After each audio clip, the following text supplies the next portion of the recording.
Hi, hi. Just a quick one. I know it's been a minute and a half.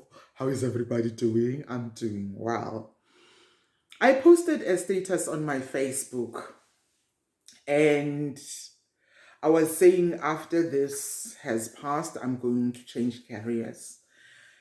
And I wanted to see, I was using that as a dipstick. I wanted to see how far people are thinking about their careers in this time, how we used to work, those who used to be office bound.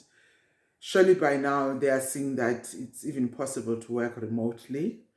Of course, there will be some limitations. Also, some careers. Last night I was thinking about my career as an actor, how interesting it is and colorful it is. And the fact that within the acting space, it's not like the other careers where you will say, okay, I'm going to start as an actor and then I will progress. It's a given that I will progress to be a producer or a director or all of that. All the different players, they are set in their spaces. Of course, there is some crossover sometimes, but majority of actors are just actors. And I was doing some reflection last night about how unsustainable a career it is. It's a very unsustainable career in terms in what way, Andrea? In terms of security. Yes, there are those who have done well, there are those who are doing well, there are those who are thriving, but the industry at the moment is closed. Let's be honest. The industry at the moment is closed. It depends who you know. It depends who you rub shoulders with. It depends on following. It depends on so many things. If one then thinks about their skill and their accolades, out the window.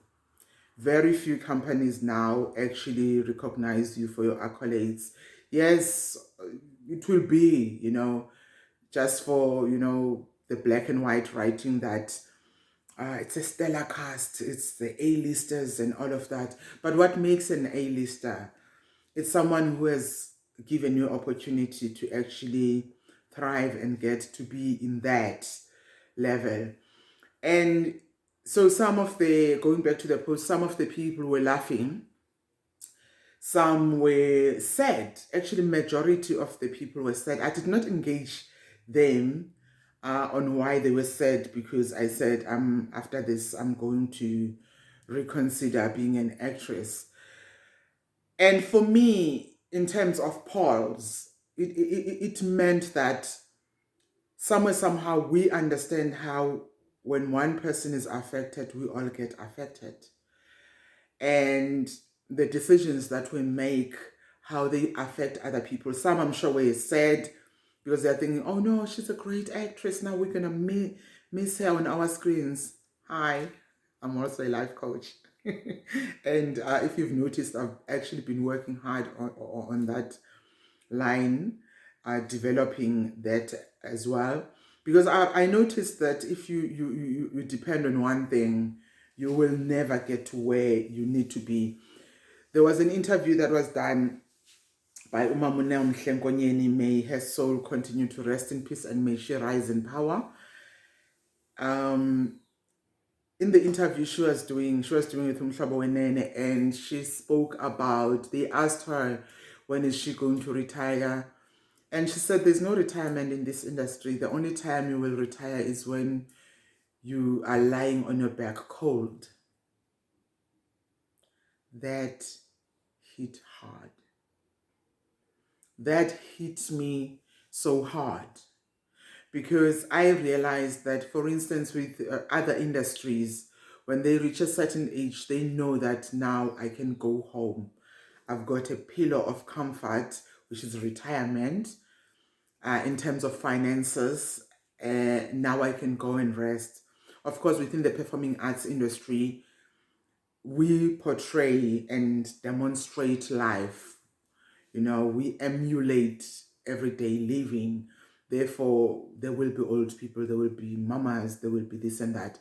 But the reality is that a lot of the people that you see still performing at 99, even in America, your Mama Sissy Tyler, I don't think it's because they still want to work. I'm sure they would love to sit at home and be pampered and do everything, because set life is not easy. Set life can be challenging. Set life is not as luxurious as we would like to think. Of course, there are some sets that are quite nice where you'll be taken care of, but not all of them. It depends on the budget as well. So people who retire from the industry are not retiring because they want to. Sometimes the industry will retire them because maybe someone is incapacitated or something. They cannot perform their duties as desired. And our industry is not an industry that is quite accommodative. And there's a lot of boxes, there's a lot of boxes. So going back to the Paul, because sometimes when you put something out there, people will take it literal, or sometimes they will see through you that, okay, no, this one is just doing a Paul, just because you did not put Paul there so that they know that you're doing a Paul. But they get it. And then there are those who still want then to come into the industry. So I wanted to ask, in terms of research, how much research have you done? Because I'll be honest, before I came to the industry, all I wanted to be was see my name in neon lights. I even had a dream to have a Hollywood star, see my name in lights. And now being in the industry, you realize the truth. You realize that it's not like the other side of the world where you know that there's even a time where, like, I listen to people, there'll be peer review time, there'll be times where you have to go and negotiate for a salary raise and negotiate for what do they call it, for promotions. You know that after it's in policy that after a certain time you are entitled, mark my words, entitled to go now and negotiate for a promotion. It's expected that after a certain period of time you must be getting a promotion. Acting, you act, that's it. It's freelancing. So when I did put it out there, and I followed it up with a post that said to people, what have you learned with this lockdown in terms of your industry? I'm glad that for me, prior to us reaching this time, I had already started, because I've always been fascinated by psychology. Don't be surprised if one day you come for consultation and I'm the one who's will be taking the session. I've always been fascinated by child psychology. I'm sure a lot of people who are psychologists, they observe that with me and my son, how I handle him and how I even handle our youth and everything.